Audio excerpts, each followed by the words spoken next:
Nursing ও midwifery অধিদপ্তর বিলুপ্তির প্রতিবাদে নড়াইলে নার্সদের মানববন্ধন। গাজী আতিকুর রহমানের পাঠানো ভিডিওচিত্রে।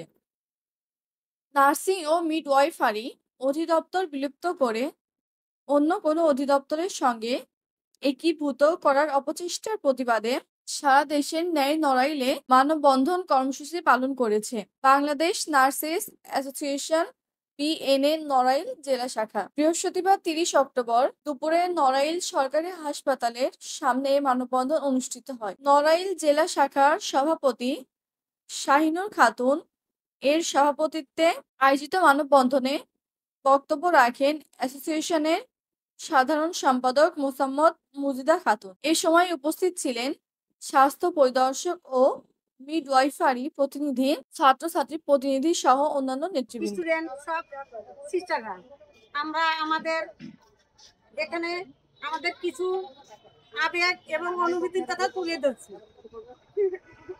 ৪৮ বছর ইতিহাসে ঐতিহ্য অগ্রগতির সন্ত্রাস নার্সিং প্রশাসন নার্সিং ও মিডওয়াইফারি অধিদপ্তরকে বিলুপ্ত করে বিভিন্ন অধিদপ্তরের একীভূতকরণের উপচেষ্টা প্রতিবাদে ঢাকা সহ দেশের সকল জেলায় আমরা একযোগে মানববন্ধন করছি।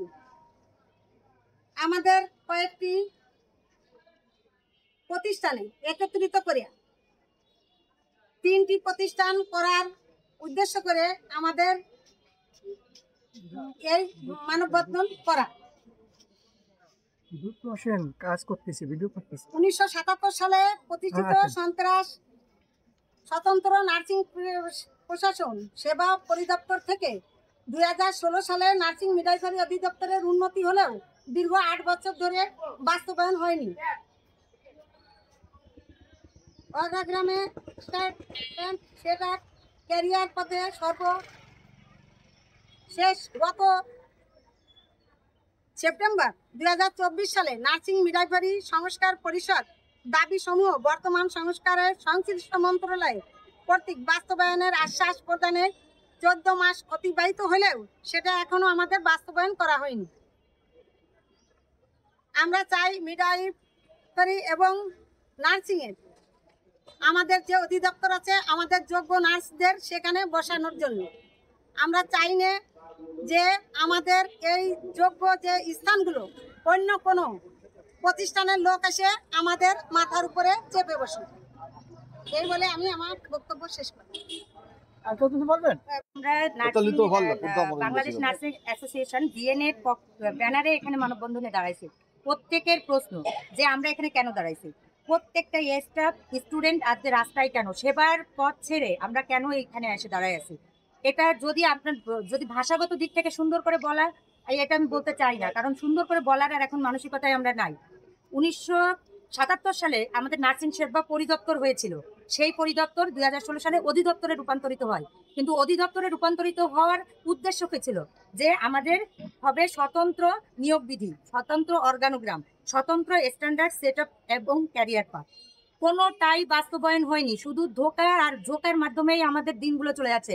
বাংলাদেশের ইতিহাসে নার্সিং একটা প্রফেশন যেখানে শুধুমাত্র ভারপ্রাপ্ত অতিরিক্ত দায়িত্ব এবং এইগুলা দিয়েই জীবন পার করে দেয়। একজন মানুষ ১০ম গ্রেডে ঢোকে, ১০ম গ্রেড থেকেই সে রিটায়ারমেন্টে চলে যায়। এরকম কোনো বাংলাদেশের ইতিহাসে অন্য কোনো প্রফেশনে এটা নাই। আমরা যারা এডুকেটেড পারসন, আমাদের চাওয়া হচ্ছে পদ পদবি যার যোগ্যতা আছে সে তাকে বসায় দিয়ে আমাদের প্রতিষ্ঠানগুলো আমাদের ভিতর থেকে আমাদের লোকেরাই চালায়। আমরা কোনো সচিব আমলা বা তাদের আন্ডারে কাজ করতে চাই না। আমরা আমাদের লোক দ্বারা পরিচালিত একটা স্বতন্ত্র প্রতিষ্ঠান চাই এবং সেই প্রতিষ্ঠানের কন্ট্রোলেই আমরা কন্ট্রোল হয়ে আমাদের সেবা কার্য পরিচালনা করতে চাই। এটাই আমাদের দাবি। এই সুস্থ মানে সুন্দর করে সহজ ভাষায় এর থেকে আমাদের নড়াইল জেলা থেকে নার্সিং এর অ্যাসোসিয়েশনের পক্ষ থেকে আমাদের মূল বক্তব্য, আমাদের বারবার একই কথা, আমাদের এর মাঝে আমরা কিন্তু তত্ত্বাবধায়কের আমলেও কিন্তু আমরা অলরেডি আমাদের একটা আন্দোলন হয়েছে, আপনারা জানেন বিগত দিন, কিন্তু আমাদেরকে আশ্বস্ত করা হয়েছে যে না, আমাদের অধিদপ্তর আমাদের নার্সিং ডিপার্টমেন্ট দ্বারাই চালানো হবে, কিন্তু আসলে সেটা কার্যকারী হয়নি। তো আমাদের আন্দোলনের এইটাই মূল বিষয় যে আমাদের অধিদপ্তর আমাদের নার্সিং অ্যাসোসিয়েশনের যারা যোগ্য প্রার্থী আছে তাদেরকে দিয়েই আমাদের এই নার্সিং ডিপার্টমেন্ট চলবে।